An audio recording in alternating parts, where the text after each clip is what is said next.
WMB, everybody. Ben, Michael, Wes. This story, totally interesting and relevant to what you think about it. It's a Newsweek story. It's called "The Military Secret Shame." It's about male-on-male rape in the military. Been unreported for years, or underreported for years, and when reported, I mean, the most blatant situation of blaming the victim.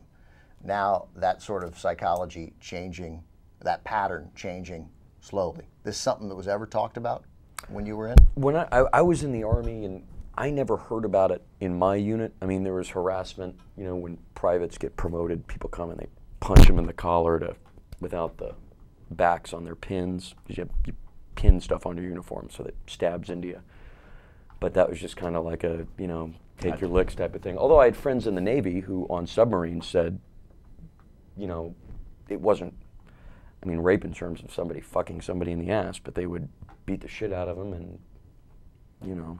Some of these stories are hideous in here. I mean, I was surprised reading this. I hadn't heard about it when I was in, but I was only in for 4 years. The idea here is that it's not rape in the sense that some people might think about it, and that it's not motivated by a gay person raping someone else. No, it's the same kind of rape like against Amadou Diallo in New York, you know, a decade ago. Right. It's power and it's humiliation. It's frequently a gang rape. NYPD reference, by the way. You like that? Yeah. Well, I had a friend who worked on the case. Oh, really? And he said, you know, they knew they had the guy when, I think they had a recording of one of the guys going, look at this nightstick and the feces on the nightstick. Well, that's interesting because regarding this, one of the problems is that, first of all, there's the shame part, so that you wouldn't want to report it up because you got to work with these guys. It's not like you can quit this job.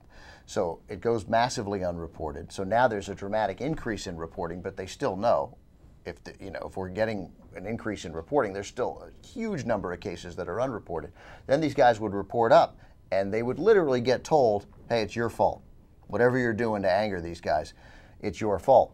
And then some people now in hindsight who were attacked are admitting that, look, these guys had, and some people who investigated it back then are saying, look, I had no tools to investigate. I was a captain, and I was leading a unit. I'm not an investigator. Mm-hmm. What was I supposed to do? I don't have any tools to investigate. This is not. I don't know, man. That goes to Wes. If you're the commander, talking you're about, you know, everything that's going on too. Well, right? I mean, if you're the commander, you're in charge of the unit. If someone comes to you and talks to you and said, you know, these guys raped me, you have a fucking duty to do something about it. No excuse about, you know, I don't have any. We used to investigate. Going back to what you have said consistently about the military. Doesn't everybody know? I mean, you say that the commander knows what's going on in his unit. His unit is tight. He knows. I would have to imagine if that was going on in a unit, the commander would know, or at least the platoon leader or the platoon sergeant.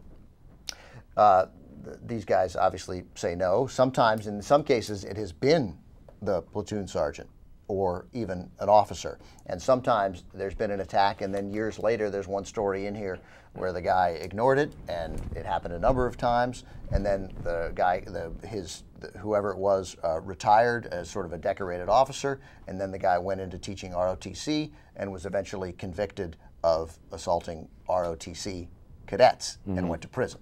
So it was a pattern, but sometimes not. And and the number of cases since 2003 has increased dramatically. And obviously it causes a. By the way, one case here, 2009, there was a guy who came over from Russia, joined the military because he thought it was his duty once he'd arrived in America, but he had a Russian accent, and he was from New York, and so with rising xenophobia, it says here in the story, and a New York address, they were like, it was the worst possible situation, so they were like, commie, elitist New Yorker, and they raped him, gang raped him. What kind of culture is that, though?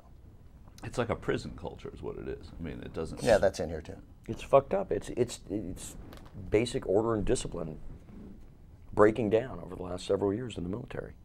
But you say it's over the last several years. You're certain, I mean, yours is an anecdote, but I'm saying that... In my unit, that stuff didn't go on. This may have happened forever, though, right? I mean, this could be... Well, no, I'm sure, look, armies, when they're engaged in war for long periods of time or when they're losing something, like...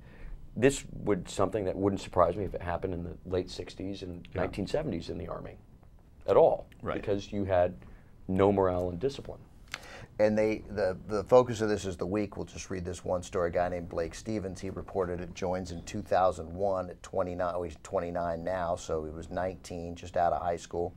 Physical, verbal attacks. Worst incidents, he said, a group of men tackle him. They shove a soda bottle into him, threw him backwards off an elevated platform. He reports the incident. Platoon sergeant says, this is a thing that repeats itself in the story, you're the problem, you're the reason it's happening. He says he feels trapped. They say that you're going to have to keep working with these people, solve the problem. And then they keep saying, hey, look, when we go to Iraq, we're going to rape you day after day after day. And then when we get into combat, we're going to shoot you in the head. What do you, no. like, what? And that's bullying, that's adult well, bullying. Those guys should be in jail. This guy tried to kill himself twice. His marriage fell apart. And then he goes to Barbara Boxer, and they give a sort of thoughtful response. They're like, look, we can start an investigation, but just so you know, then you're doomed. Like, then, I mean, you can leave the military, but then like if you want to stay in the military, protection. I mean, then there's no chance that we can help you. What did he do? He eventually got discharged for his, quote, physical condition. I mean, he got out. He's alive now, so there's that. I hope they find the guys who did it to him, put him in jail.